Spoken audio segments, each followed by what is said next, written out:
Hi, I'm Giles Martin. I'm here in Abbey Road Studio 2. I was actually born in 1969 on John Lennon's birthday, which fascinated him. He said to my dad, "No, you're not sort of arsehole he's going to turn out to be." It's funny, growing up as a kid, having a father like George Martin, you can't compare it to anything else. I've never actually swapped dads with anyone.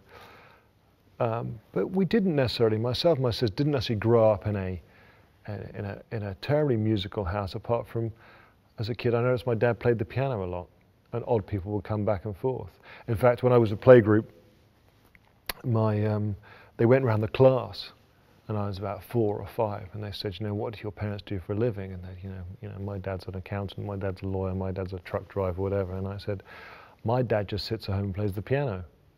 And it turns out he was writing, I think he was writing the music for Live and Let Die, their film at the time. And there's huge embarrassment amongst my parents. They go, you know, "He's not employed, you know, he's got a proper job." And so it wasn't a sort of thing. I think growing up I didn't necessarily grow up in a musical household. It wasn't, you know, I had the privilege of meeting people like Paul McCartney at an early age and meeting, you know, the Beatles at an early age, but they were just friends of my parents. It didn't mean a whole lot to me as a kid. I remember when I became interested in the guitar and became interested in songwriting, Paul did say to me, he was incredibly encouraging. He goes, "That's great, you know, I find it difficult to write songs, and I'm Paul McCartney." So I did have a privileged sort of background as far as that goes. My parents were always very wary of me getting a proper job.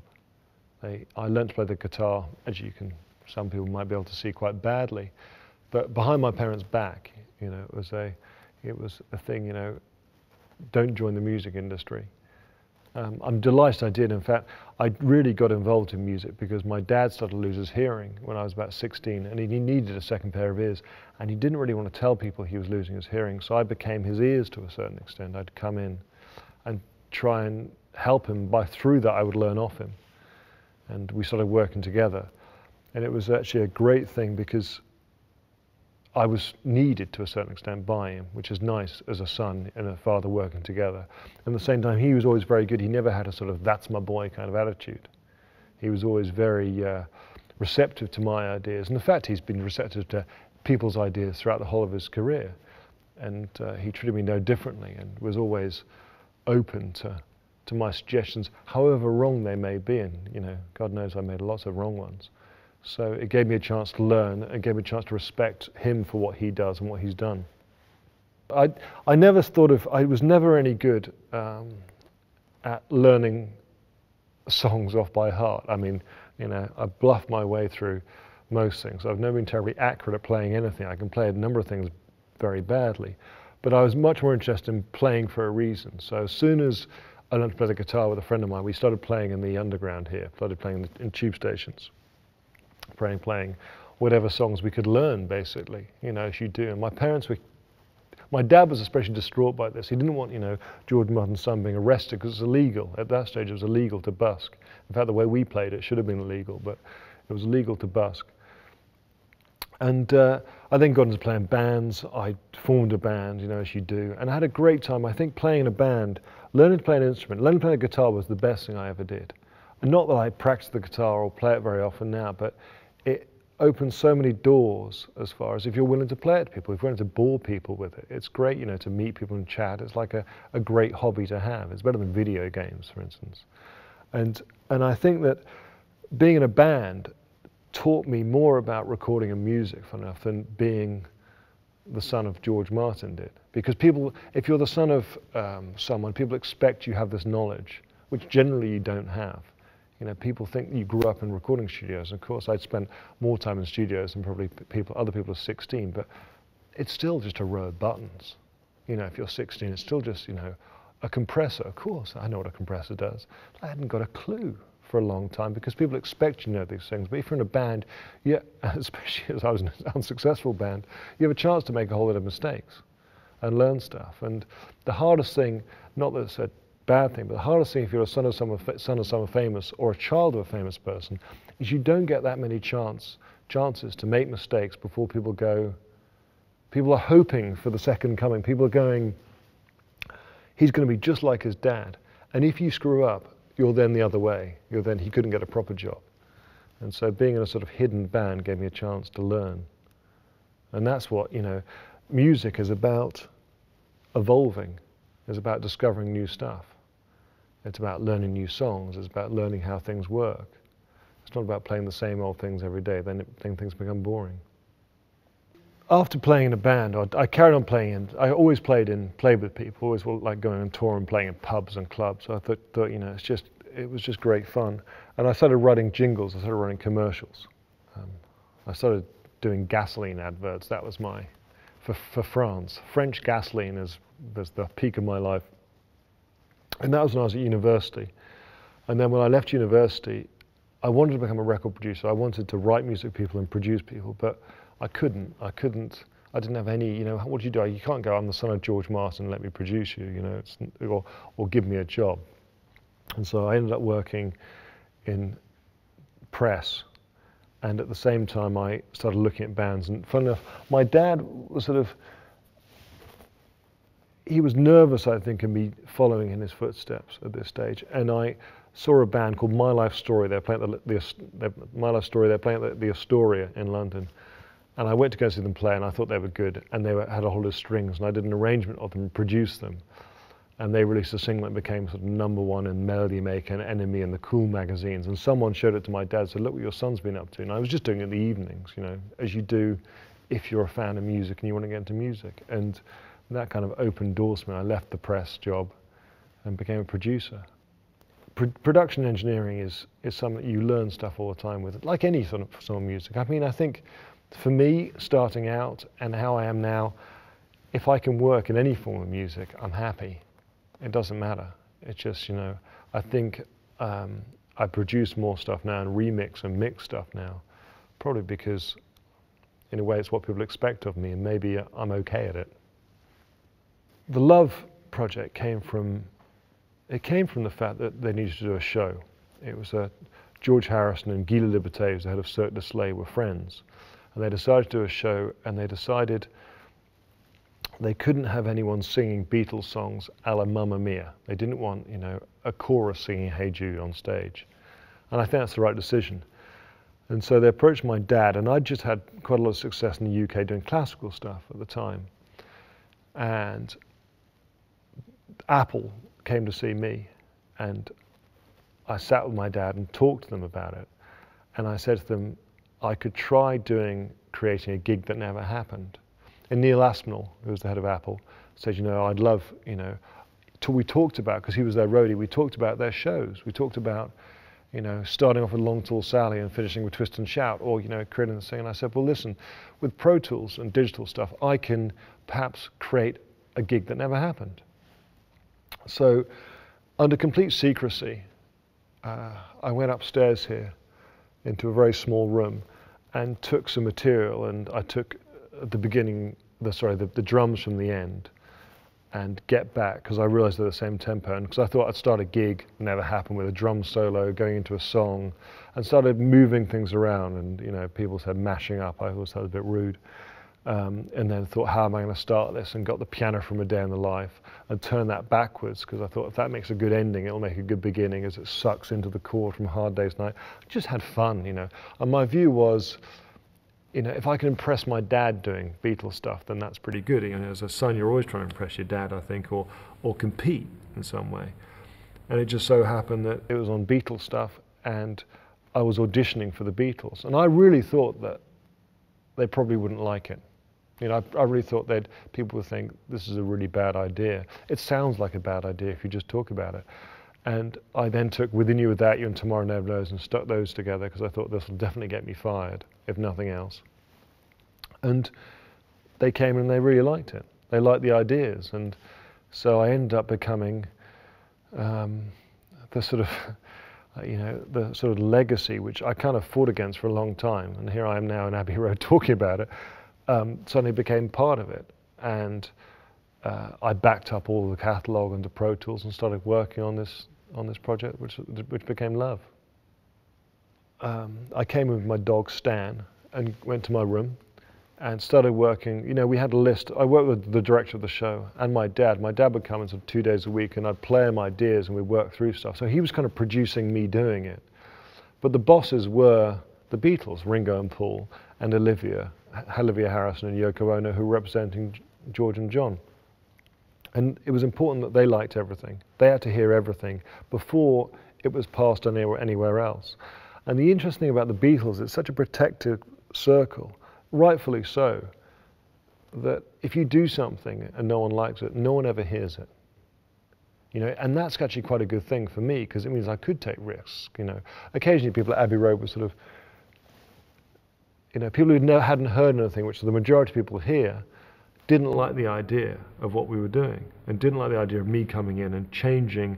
People think it's changing history, but it's not, because I'm not deleting anything. I wasn't, you know, I was just really trying to do something different.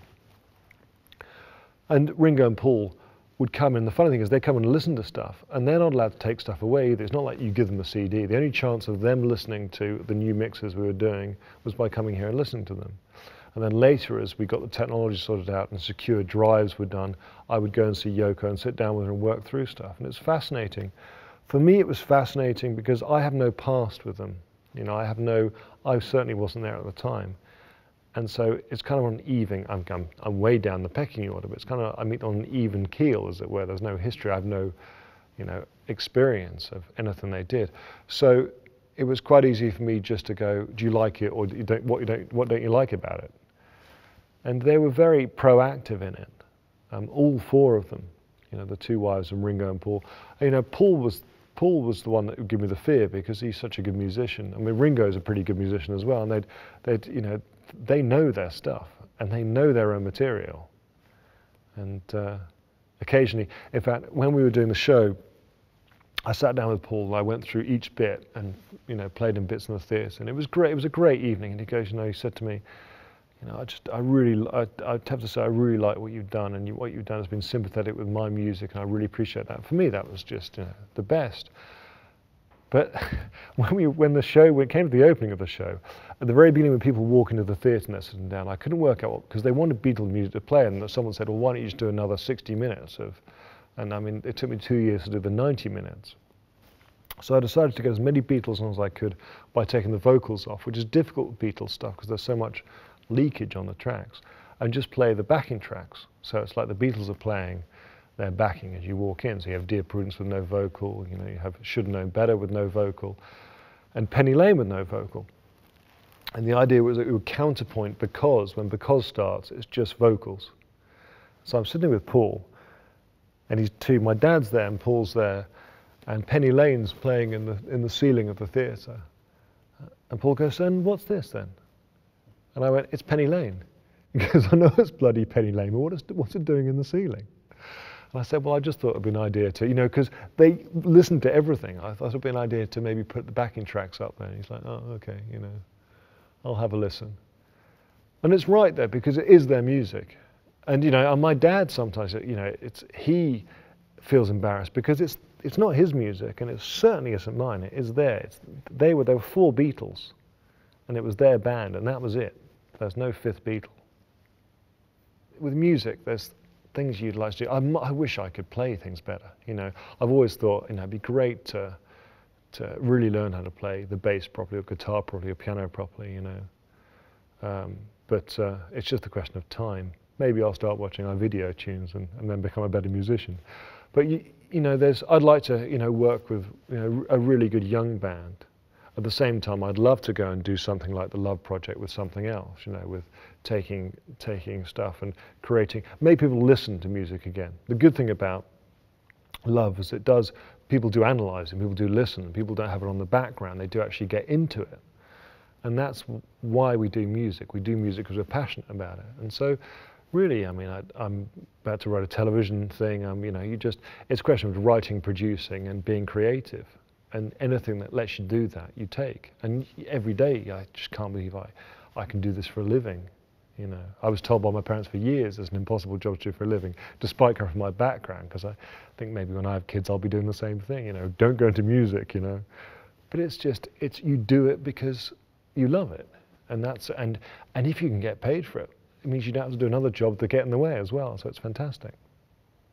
I would say to anyone learning an instrument, anyone, you know, struggling, because let's face it, we all struggle with instruments all the time, and we struggle with music. is that no matter how hard it is, it's hard for everyone. And that love that you have for it, never let go of it, because you might be trying to learn a song and go, I'm never going to learn this. But the fact of it is, you do learn, and you do move on. And the thing to do is never ever give up. Never ever lose that drive and that feeling you get when you work something out or you hear some great music. Because it's much better than sitting down and watching the telly. I mean, the thing about music is that I think if anyone's toured, I used to tour a lot.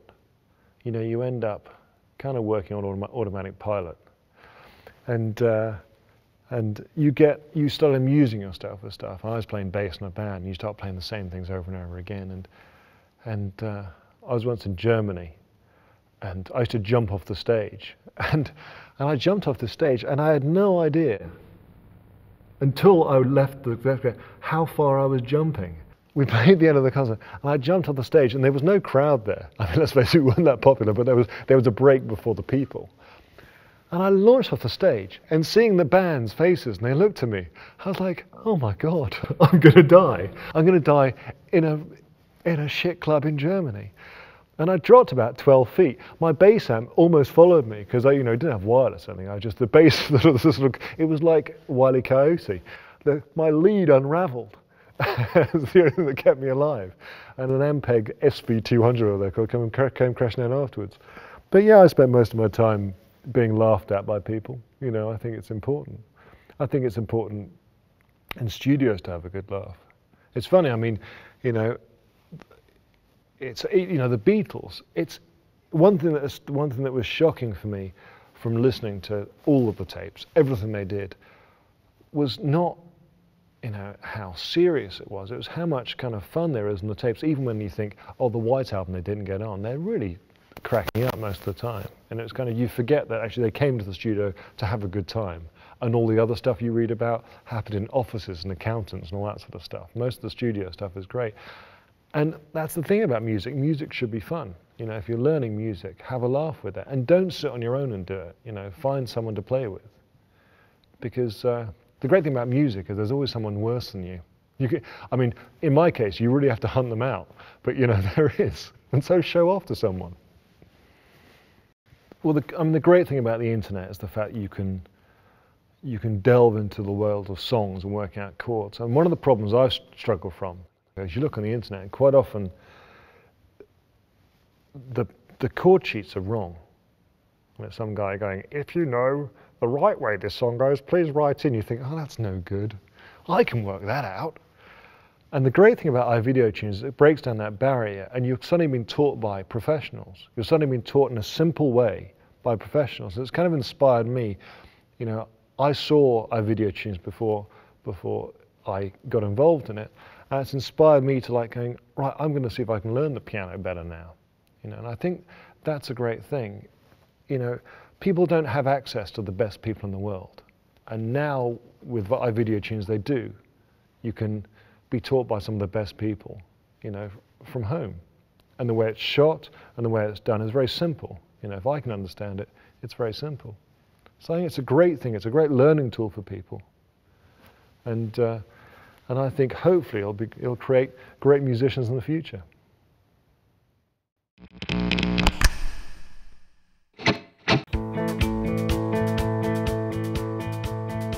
Hi, this is Giles Martin, talking to you from Abbey Road Studios in London about Get Back. Get Back was recorded as part of the Let It Be album process. In fact, they recorded, over 20 or 30 versions of the song, because the whole idea was the Beatles wanted to go back to their roots and they wanted to become a live band again. And they stopped playing live in I think 66 or 65. And the whole idea was to strip everything down and become this band, but they refused to do any drop-ins or edits or anything like that. My dad was told, we don't want any of your production rubbish on this, which I think he took as a sort of slight insult. And that meant Get Back wasn't straightforward. It's funny if you think about, Can't Buy Me Love being done in 4 takes. Get Back was done in 30. But I have 8 demonstration of the band playing live. It's a great feel, Get Back. It's a funny song because it's obviously a blues. John is on the guitar is playing it's pretty much a very straight sort of 12-bar blues in a way. George is playing upstrokes, and Paul is just pedaling on the bass. But what Ringo's playing is a strange shuffle on the snare. It's not like a. It's funny. We used Get Back as the opening for the Love album and the Love show, and the reason why I used it because I wanted to start with a drum solo, and I took the drum solo from the end of Abbey Road, and the only thing that was in the same tempo as this was Get Back, and it worked for the show. It worked as far as, you know, getting back to the time when they started, all these sort of things. And of course, we chose it for the show, and one of the hardest things was to get people to dance to it. If you ever try and dance to Get Back, it's kind of a funny rhythm. It's not, you know, there's not a huge one or a downbeat going on at all. It's just a straight shuffle. But that said, it is characterized by kind of a live feel. It's a strange sounding track. It's sort of quite claustrophobic in a way. It's not a loud rock track, but it kind of grooves and rumbles along. And it's punctuated by of course, Billy Preston's keyboard playing. He was brought into the band and almost as a glue to try and, you know, if there's another member that comes in, an outsider that comes in, maybe they'll behave, I think, to a certain extent, because the Beatles have been stuck in each other's pockets for so long, and they needed someone else to join them, as it were. And he was a very mellow character, great, fantastic keyboard player, and he kind of adds a color to the song itself that wouldn't normally be there. It's kind of a smoothness to it, and a smoothness in the sound. And the way Get Back works is this pedal on the bass that's being played goes on for the entire song, and John plays lead on it. Well, George is just playing upbeats, and John's lead sort of intersperses the sort of ongoing bluesness of the guitars. What George is doing on the guitar is playing quite fierce upstrokes all the time, apart from in the choruses where he's playing fours. It's kind of an up, up, up, up, up, and then when it gets to the chorus, they lay in a bit heavier because the song is straight ahead. It's in the same key. It's the same blues. And you have Ringo playing this shuffle, and it's one of at this stage, it's funny, the luxury of 8-track recording as they were at this now. You actually have the bass drum and the kit on 2 different tracks. You know, we can pull out the bass drum, make it louder. They had this luxury of doing so.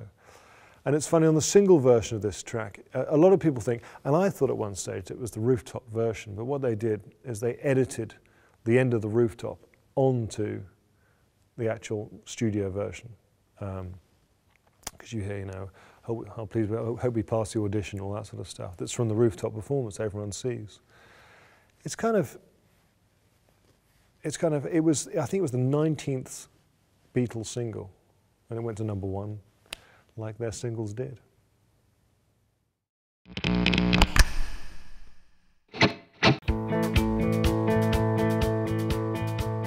On Get Back, the 2 main guitars you have are an upstroke or George is he's playing a Telecaster, and he's kind of hitting it quite hard.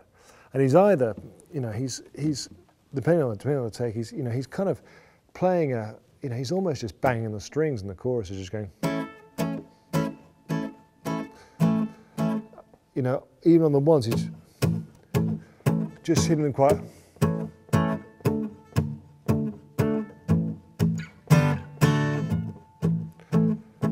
And then there's kind of this sort of feeling of upstroke as well.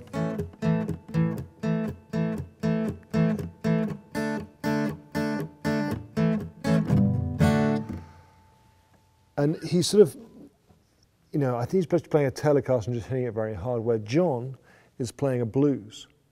And to counteract that, he's just going.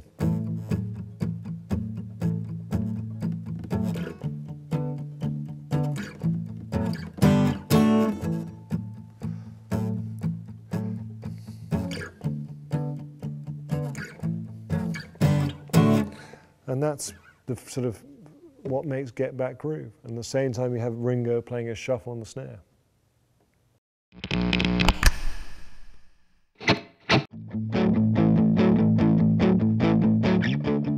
This is the tone video for Get Back.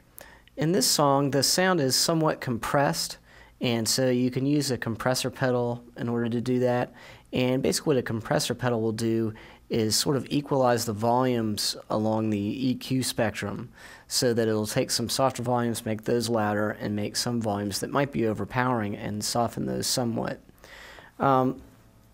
So for this song, we want a chugging kind of blues rhythm.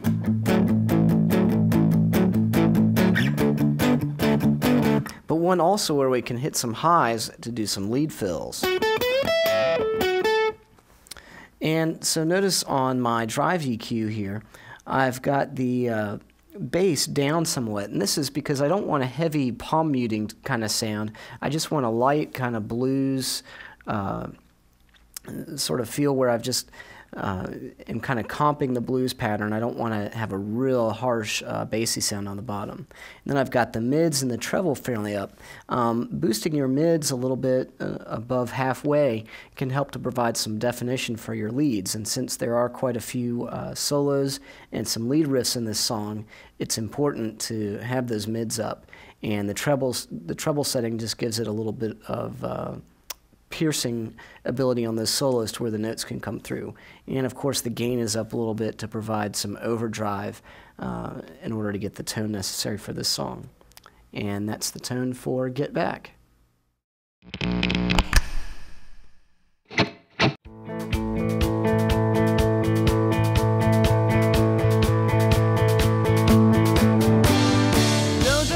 This is the Guitar One intro segment for Get Back by the Beatles. This song is in the key of A in standard tuning. I'll play the intro at speed and then slow it down.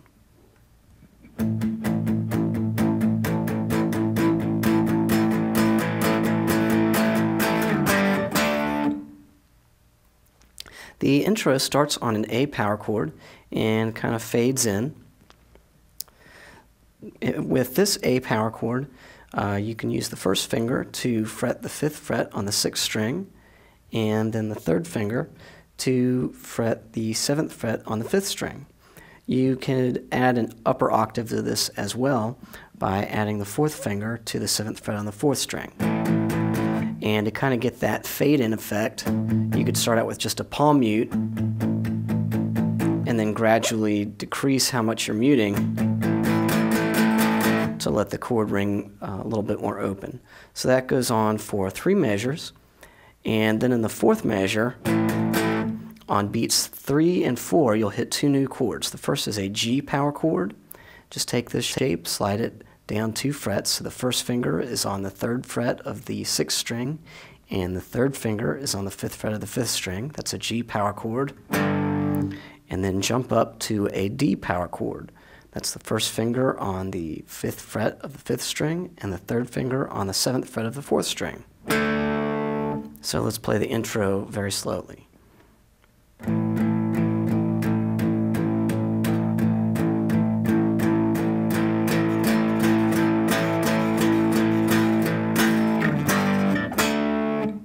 And that's the intro for Get Back.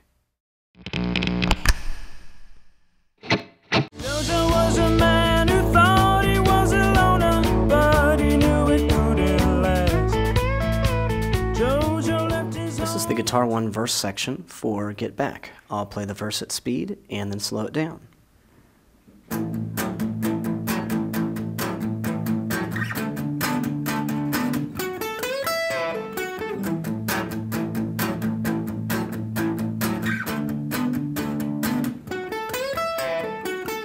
The beginning of the verse starts with an A power chord.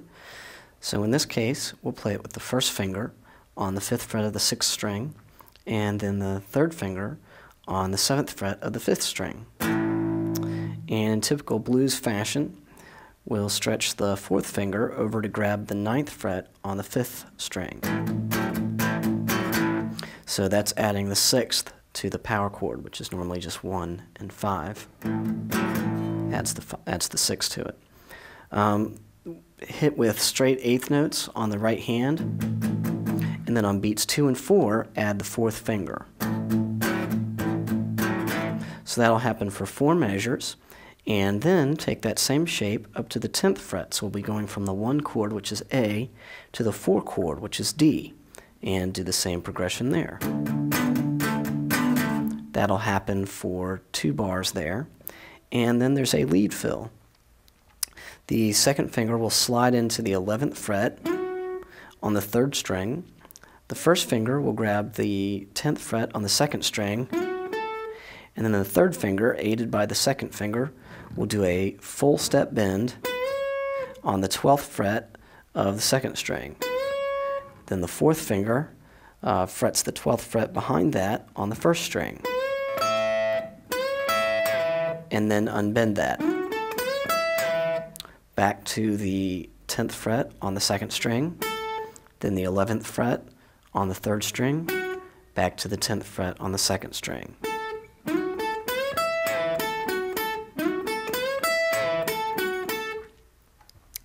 On the first verse, that will happen both times. So you'll play the power chords, do the lead fill, and then do that much again.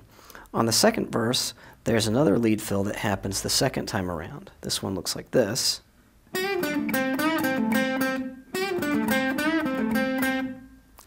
That's done by doing a half step bend on the 7th fret of the 2nd string. So I can do that with the 3rd and 2nd finger.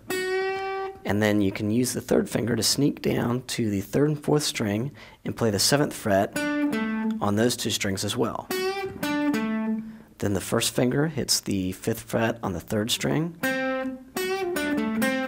and then use the 3rd finger to bend a whole step on the 7th fret on the 3rd string, then use the first finger to hit the 5th fret on the 3rd string, down to the 3rd finger on the 7th fret 4th string, and then 5th fret on the 3rd string.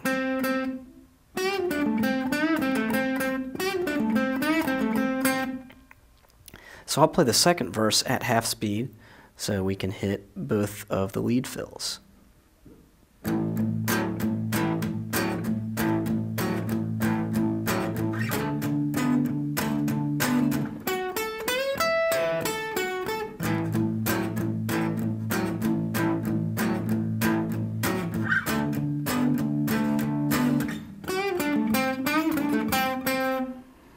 And that's the verse for Get Back.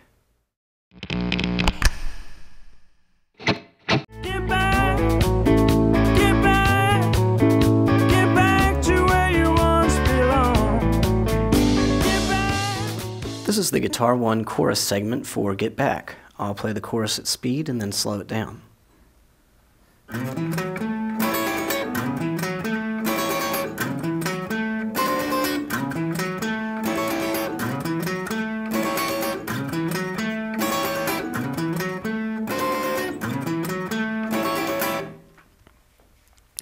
The chorus just uses 2 chords, basically an A7 and a D7. Of course, in a blues context, a lot of dominant 7 chords are used, as is the case here. So the first chord is going to be an A7. It starts out with kind of a lick and then a quick strum of a chord segment. So on the A, the first thing that happens is the 3rd finger slides into the 9th fret, 6th string. Then the first finger goes to the 7th fret, 5th string. 3rd finger goes to the 9th fret on the 5th string, and then the first finger goes to the 7th fret on the 4th string.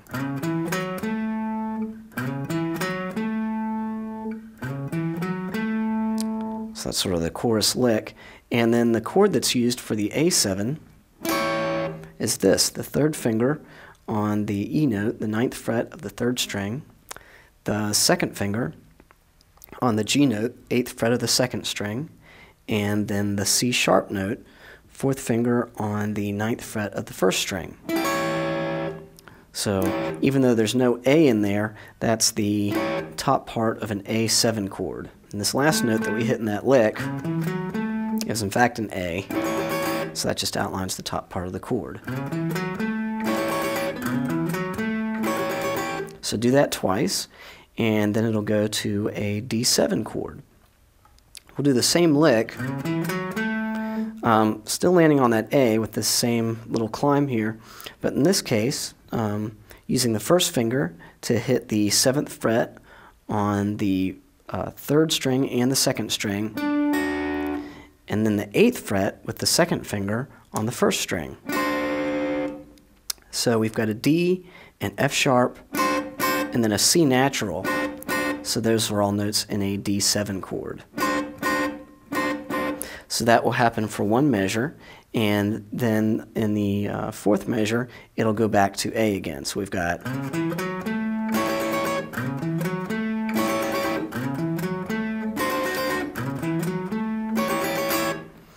and in the chorus right before the first guitar solo, the fourth time, it won't go to that chord fragment again, it'll just end on that A note. And then you'll have 2 beats rest going into that guitar solo.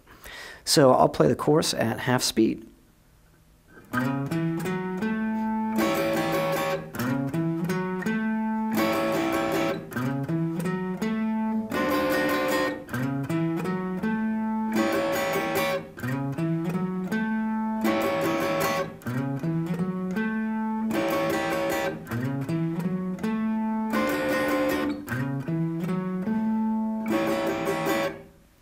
And that's the chorus.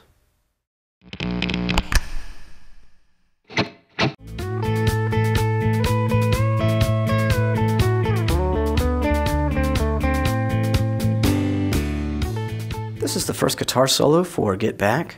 I'll play the solo at speed and then slow it down.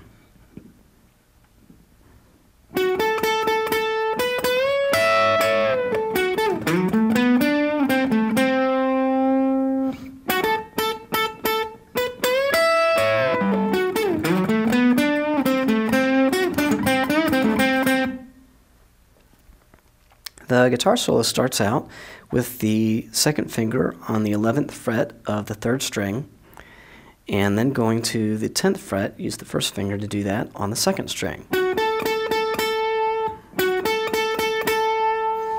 Then hitting the 12th fret with the 3rd finger on the 2nd string, and then bending it a full step. Then while that's bent and the note is still being held, use the 4th finger to hit the 12th fret on the 1st string. And then unbend that. Then back to the 10th fret on the 2nd string. Then the 2nd finger on the 11th of the 3rd string. Back to 10 on the 2nd string again. So that phrase looks like this.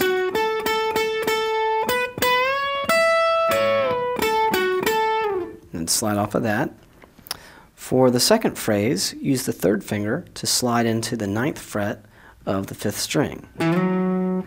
Then the 1st finger will go to the 7th fret of the 4th string, and then the 3rd finger will go to the 9th fret of the 4th string, and the 1st finger to the 7th fret of the 3rd string.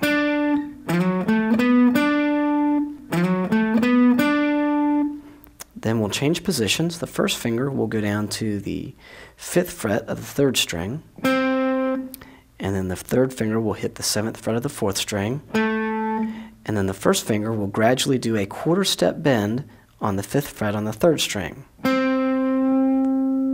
So it'll look like this.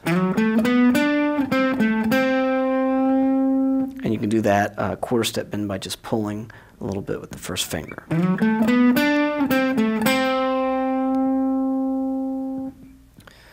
For the 3rd phrase, we'll be back up on the 10th and 11th frets again.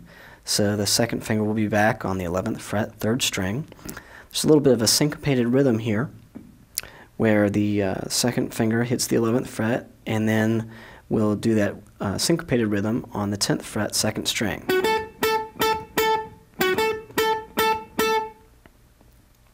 Then the 3rd finger will once again hit the 12th fret, and then bend a whole step bend once again, and the 4th finger will also once again catch the 12th fret on the 1st string, and then unbend.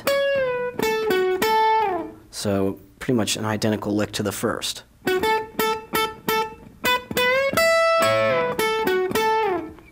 And then once again, sliding into the 9th fret on the 5th string, little quarter step bend on the 7th fret, then sliding back once again down to the 5th fret. And now there's a lick that we saw as a fill at the end of verse 2. So So we'll use that again here at the end of the solo. So I'm using the third finger to bend the 7th fret up a half step on the 2nd string, and then hitting the 7th fret on strings 3 and 4, first finger to the 5th fret on the 3rd string, then a full step bend on the 3rd string, 7th fret, then 5th fret once again on the 3rd string, to the 7th fret, 4th string, and then 5th fret, 3rd string. So that'll look like this.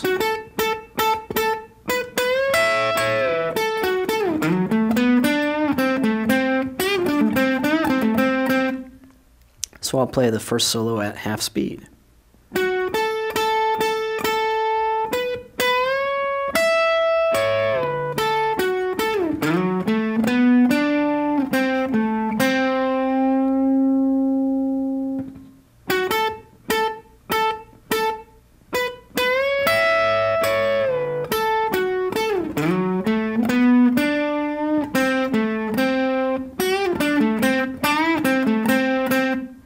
And that's the first guitar solo. Get back, Joe.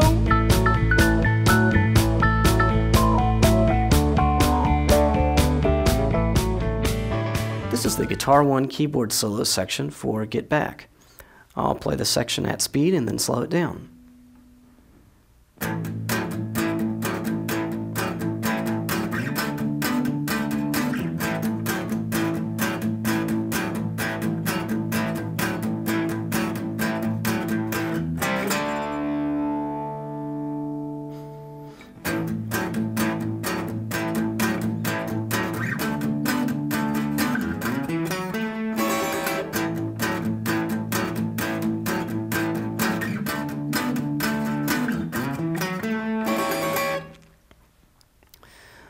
The guitar plays rhythm during the keyboard solo, and there's also a section resembling the chorus right after the first guitar solo. However, it doesn't have the typical chorus feel with that slide.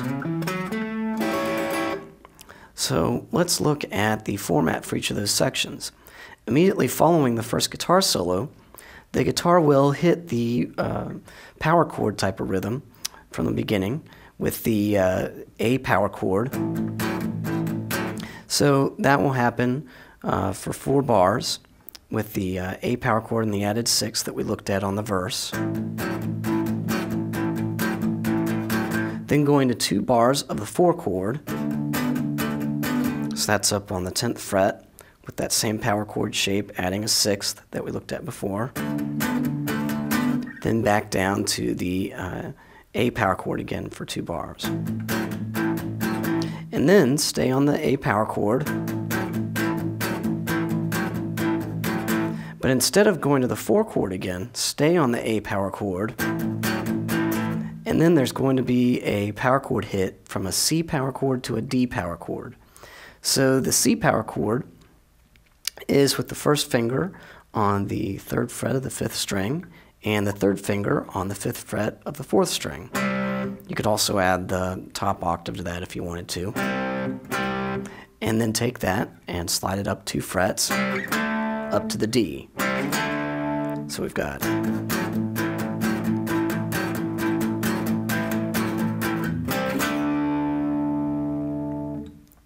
following that is the keyboard solo. And on the keyboard solo, you'll still be hitting that power chord rhythm.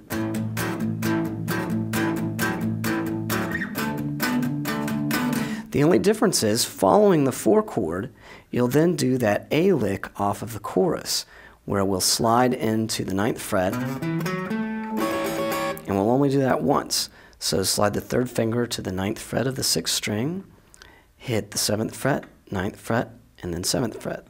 And then the A7 chord at the top with the 3rd finger on the 9th fret of the 3rd string, the 2nd finger on the 8th fret of the 2nd string, and the 4th finger on the 9th fret of the 1st string. So we have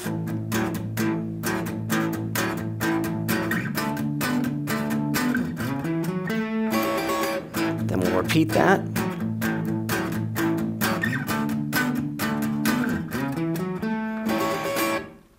And that's the keyboard solo for Get Back.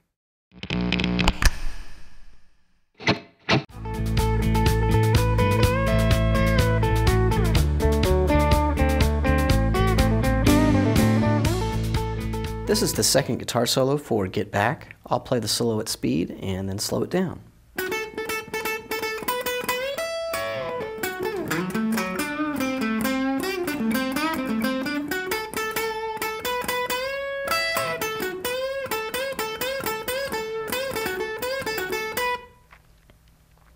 This solo starts much like the first guitar solo. The second finger will start at the 11th fret on the 3rd string, and then the first finger will be on the 10th fret, 2nd string. There's a little rhythmic motif that happens here. It's sort of a long, short rhythmic idea where you have a 16th note followed by an 8th note. So we're going to have, so it's long, short, or short, long, short, long, short, long, short, long.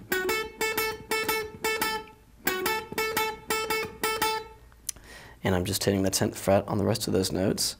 Then on the last 2 8th notes of the measure, I'll use the 3rd finger to hit the 12th fret on the 2nd string, and then bend that a full step.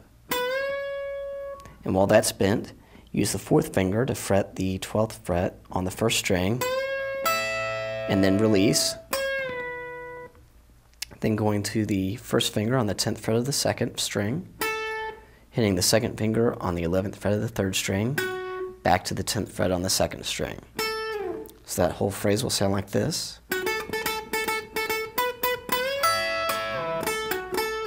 Slide off, and then the next phrase, which is also similar to one in the first guitar solo, sliding into the 9th fret on the 5th string, hitting the 7th fret on the 4th string, and then back to the 9th fret on the 5th string. Then I'm going to use the 1st finger to hit the 7th fret on the 3rd string. Then slide down 2 frets to the 5th fret on the 3rd string. Use the 3rd finger to hit 7 on the 4th string, and then hit the 5th fret on the 3rd string again. So that will look like this. Then it'll look very similar to one we've seen before. I'll use the 3rd finger to bend a half step on the 7th fret, 2nd string, then hit 7 on the 3rd string and 7 on the 4th string. And then I'll bend, after hitting the 5th fret on the 3rd string, I'll bend 7 a whole step, once again on the 3rd string. And then I'll use the 1st finger to hit the 5th fret on the 3rd string, going to the 7th fret on the 4th string, and then use the 1st finger on the 5th fret again on the 3rd string, going to the 7th fret on the 3rd string.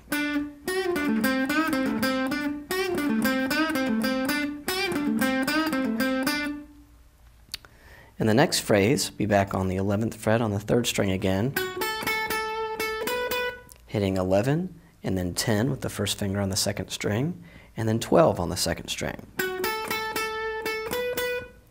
Now bend the 12th fret on the 2nd string a whole step once again, and then fretting the 12th fret again, I'll hit both of these together with the 12th fret on the 1st string, and then I'll release the bend.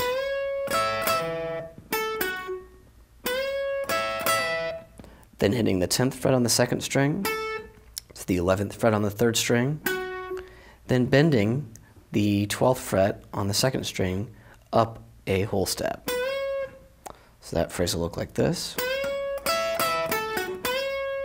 And then as I bend, I'll go straight from this full step bend to the 10th fret on the 1st string.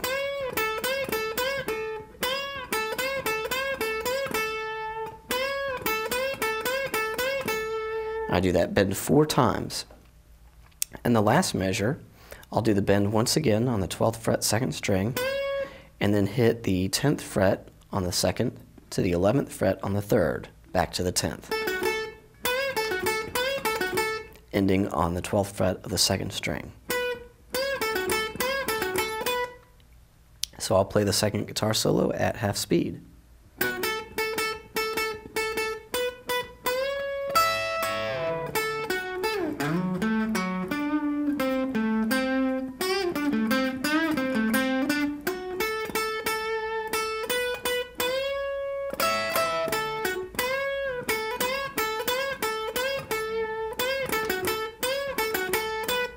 And and that's the second guitar solo.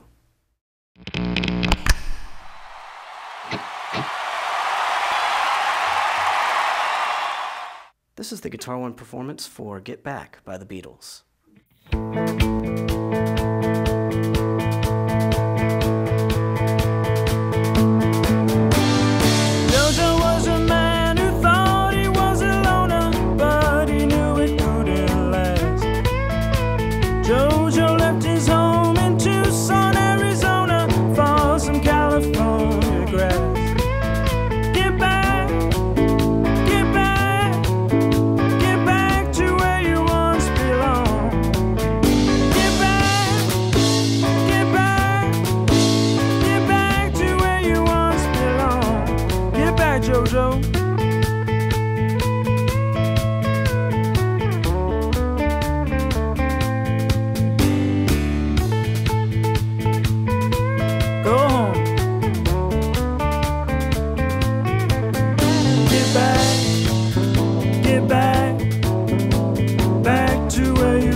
Your mama's waiting for you, wearing a high-heel shoes and a low-neck sweater. Get back home, Loretta. Get back, get back, get back to where you once belonged. Oh, get back, get back, get back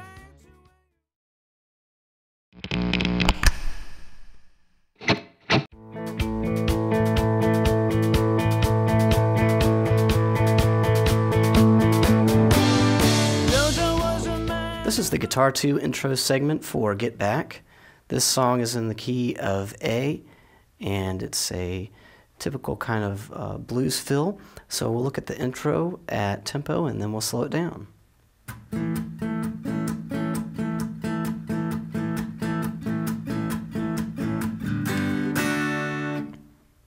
So in this case, I'm hitting all typical open position chords.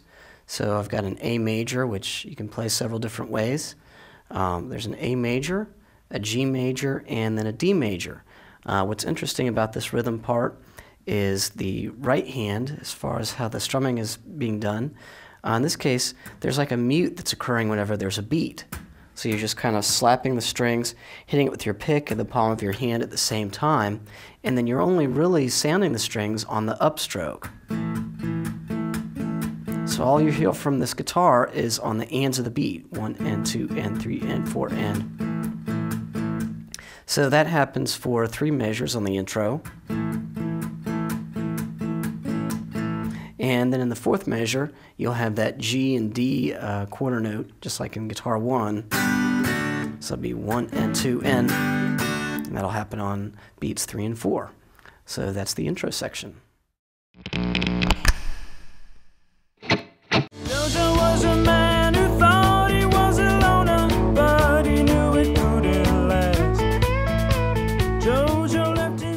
guitar 2 verse section for Get Back. I'll play the verse at tempo and then slow it down.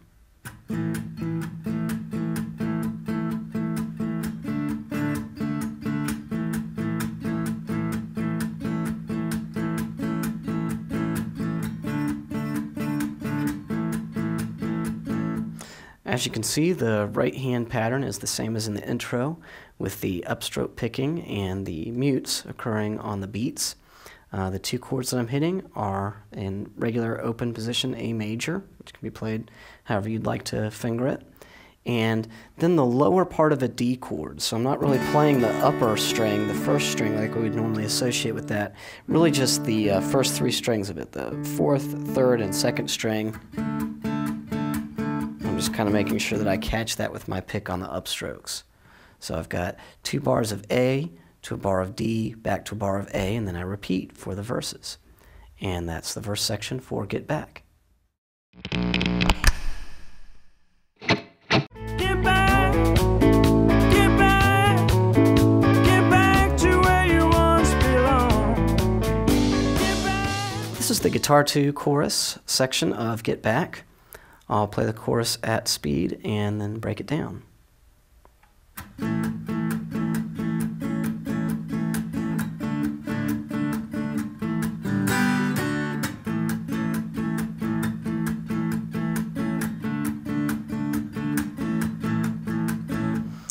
The chorus is very similar to the verse. I'm still hitting the A chord and then the D chord like before. At the end of each section, I'll hit that G and D major, just like in the intro.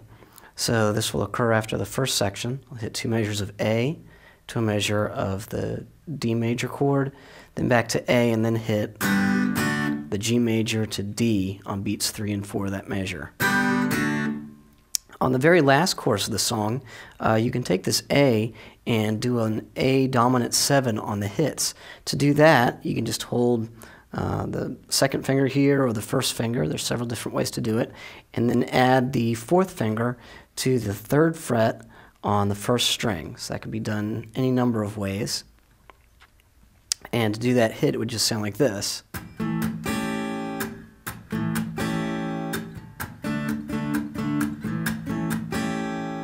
Then I can do that G to D hit on the midpoint after the first 4 measures going into the second 4. And that's the chorus section for Get Back.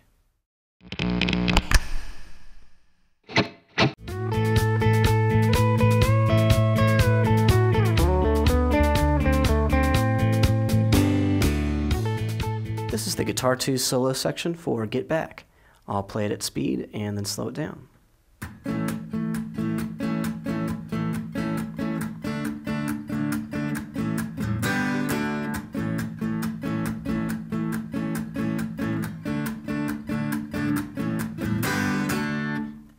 During the guitar solo, I'm still got pretty much the same chord progression with the A major chord and then the D major chord with the upstroke rhythms.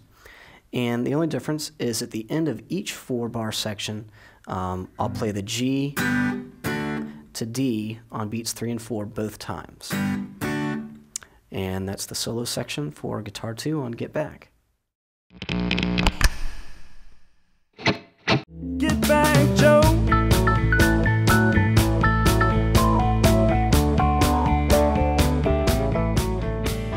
This is the guitar 2 keyboard solo section for Get Back. I'll play it at speed and then break it down.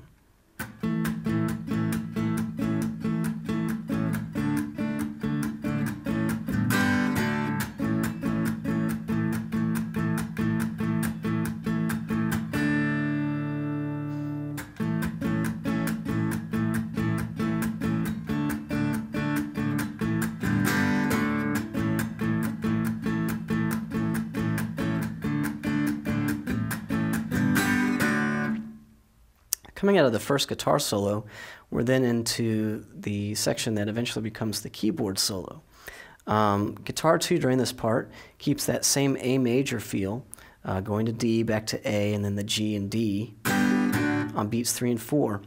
At the end of that, however, there will be 3 measures of A, and and it won't go to the D chord in the third bar as it normally does, but will hit that D chord and hold out during that fourth bar. So you'll have the regular chorus progression.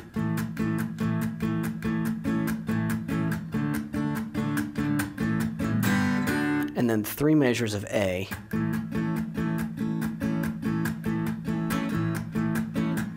And then hold on a D chord.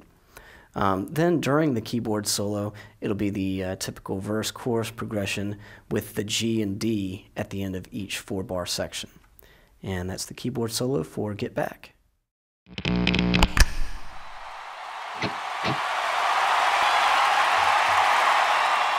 This is the Guitar 2 performance for Get Back by the Beatles.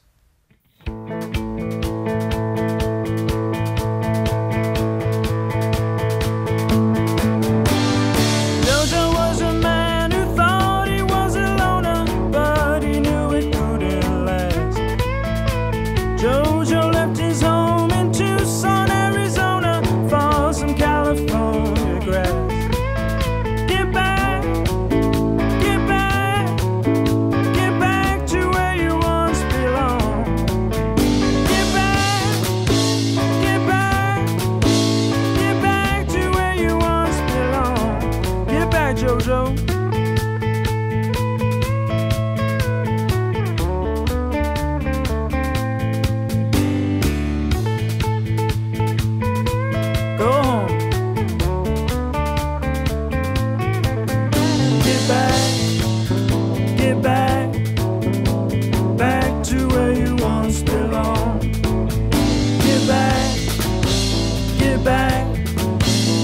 Back to where you once belonged.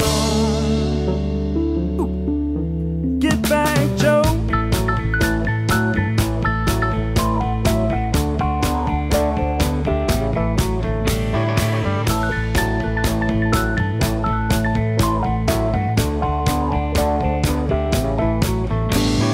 Sweet Loretta Martin thought she was a woman, but she was another man. She's got it coming, but she gets it while she can. Oh, get back, get back, get back to where you once belonged. Get back, get back, get back to where you once belonged. Get back, Loretta.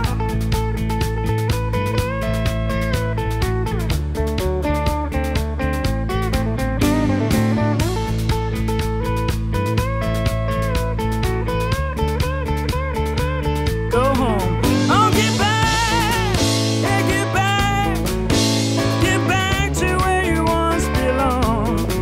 Yeah, get back to where you once belonged. Ooh.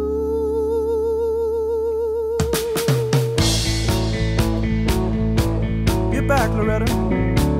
Your mama's waiting for you. Wearing a high-heel shoes and a low-neck sweater. Get back home, Loretta.